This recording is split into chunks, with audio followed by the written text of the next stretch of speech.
Hello mga katumbok, grabe ang init ngayon, no? Sing init ng opening nitong Badshot Billiards. Yan, dito yan sa Angono, Rizal.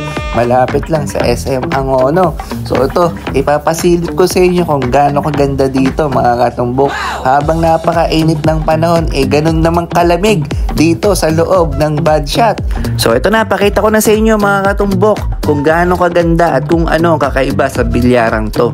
Pagpasok nyo pa lang, makikita nyo na kaagad na sobrang luwag, maliwanag at maaliwalas yung paglalaroan nyo. At kaya pala sobrang lamig. Ayan, napakaraming aircon ang pinalagay dito ni boss. Naka-carpet yung flooring at yung ginamit na mesa, Diamond Maxima 8. Lahat brand new. At yung tapete, CPBA competition. Napakaganda niyan. At yung bola, napaka-importante. Naka-Aramid TV Pro. Okay? So, yung tako naman, brand new din. Diraskas lahat yan. Take note, pinapaltan pa yan ng tip para mas magandang gamitin.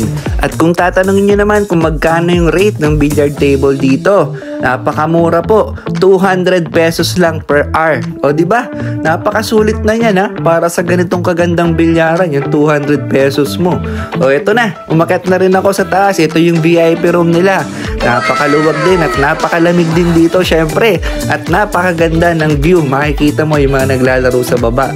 At eto na, ang kakaiba dito mga katumbok. Pag naglaro ka dito ng money game, wala kang lusot dito pag nagkamali yung referee. Ayan, merong CCTV na naka-top view.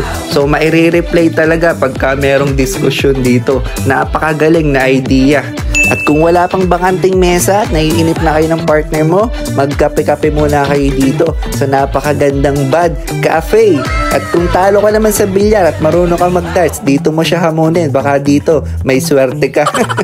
Hindi naman pwede hindi rin itatry. Siyempre, ni Katumbok, itong kanilang mga pulutan. At eto nga, must try ang kanilang kilawin na napakasarap.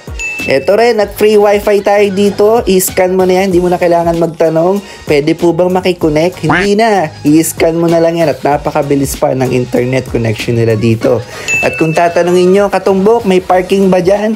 Eto, papakita ko sa inyo, napakalawak ng parking area dito. Napaka-importante talaga ng parking area para sa isang business na bilyaran.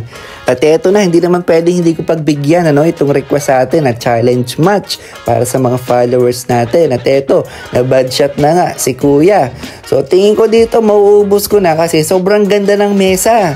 Ganyan yan, pag sobrang liwanag, ang ganda ng tapete, ang ganda ng bola, tingin mo talaga madaling ubusin yung mga bola. So ito, tinira ko na nga ng pitik yung tres na may epekto sa kaliwa. At ito, papaikutin ko to para walang tamaang bola. Pektos naman po yun sa kanan, ilalim.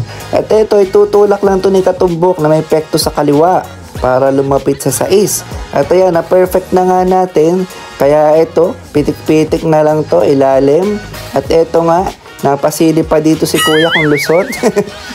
Ayan, pipitikin ko lang yan, atras na yan, napaka less effort talaga pagka maganda yung paglalaroan mong mesa mga Katumbok.